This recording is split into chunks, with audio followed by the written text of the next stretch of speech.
बिस्मिल्लाहिर्रहमानिर्रहीम। अली और आयशा की शादी को 10 साल हो चुके थे, मगर अभी तक वो औलाद जैसी नेमत से महरूम थे। काफ़ी इलाज मुआवजा करवाया, मगर अफाका ना हुआ, तो अब अल्लाह की मर्जी समझ के दोनों ने हालात से समझौता कर लिया था। इस बात पर दोनों अक्सर अफसरदा रहते, मगर दोनों के प्यार में कोई कमी ना आई थी। अली एक नेक और ईमानदार बंदा था, जो मेहनत मजदूरी करके अपने घर का खर्चा चला रहा था। अगरचे अली को मजदूरी ज़्यादा तो नहीं मिलती थी, मगर चूँकि ऐशा एक समझदार और क़नात पसंद औरत थी, लिहाजा वो घर के मामलात को समझदारी से चला रही थी। उसने कभी भी अली से किसी चीज़ की फरमाइश ना की थी और ना कभी तंग दस्ती का जिक्र करती, मगर ऐशा जल्द अमीर होने के ख्वाब ज़रूर देखती और अल्लाह से हर दम हालात की बेहतरी की दुआ करती रहती थी। एक दिन अली घर से निकला, थोड़ी दूर गया था कि देखा एक बूढ़ा आदमी गली के किनारे बैठा है। बूढ़े आदमी ने अली को देखकर पानी मांगा, तो अली ने दुकान से गिलास में पानी भरकर उस बूढ़े को पिला दिया।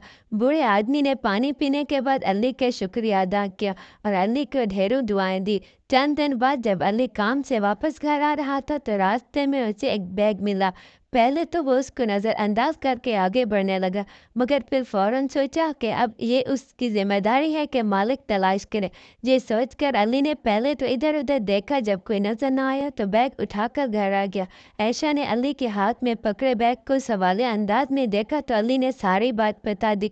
आयशा ने फ़ौरन अली के हाथ से बैग पकड़ा और उसे खोल दिया।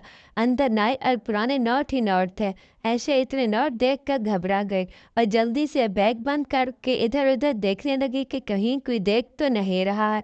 आयशा तजस्सुस और खुशी के मिले-जुले तासुरात के साथ अली का चेहरा तकने लगी, जैसे पूछ रही हो कि अब क्या करना है।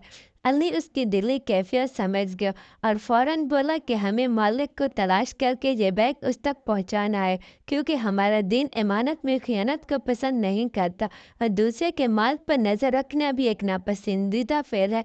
अली की ये बात सुनकर आयशा बोली कि वक्ती तौर पर शैतान ने मुझे बहकाने की कोशिश की थी, मगर अल्लाह का शुक्र है कि मैं तुम्हारी बात से होश में आ गई हूँ। ये किसी की अमानत और हमारी आजमाइश है, हम इंशाअल्लाह इस आजमाइश में कामयाब होंगे। दोनों ने बैग की जब तलाशी ली, तो उन्हें बैग में पड़ा एक कार्ड मिला, जिस पर किसी का नाम और टेलीफोन नंबर लिखा था। अली ने उस नंबर पर कॉल करके बात की, तो पता चला कि वो शख्स उस बैग का मालिक था, जो बैग के गुम होने पर सख्त परेशान था। थोड़ी देर बाद एक शख्स बड़ी सी गाड़ी में अली के घर पहुंचा। अली ने उस अमीर आदमी को बैग पकड़ाया और मासूमियत से बोला, आप नोट गिन दें, हमने कुछ भी नहीं लिया है, मुझे आप पर यकीन है। ये कहकर उस आदमी ने बैग पकड़ कर खोला और ढेर सारे नोट निकाल कर अली को देते हुए उसका शुक्रिया अदा किया। अली और आयशा इस गैर मुतवक्की सूरत हाल पर एक दूसरे को देखने लगे। इन पर हमारा कोई हक नहीं, आपका बहुत बहुत शुक्रिया। अली ने हिम्मत करके कहा, ये आपकी ईमानदारी का सिला है और इसमें मेरी खुशी भी शामिल है। अमीर आदमी मुस्कुराते हुए बोला और उनके घर से बाहर निकलकर गाड़ी में बैठकर चला गया। इस आदमी के जाने के बाद अली और आयशा देर तक अपने रब का शुक्र अदा करते रहे कि किस तरह उन पर अल्लाह की रहमत नाज़िल हो गई है। इस वाक़ये के बाद अल्लाह ने उनके दिन बदल दिए। अली ने एक दुकान डाल ली, जिससे वो दिन दुगनी और रात चुगनी तरक्की करने लगा। उसके बाद अल्लाह ने उन्हें प्यारा सा बेटा अता किया।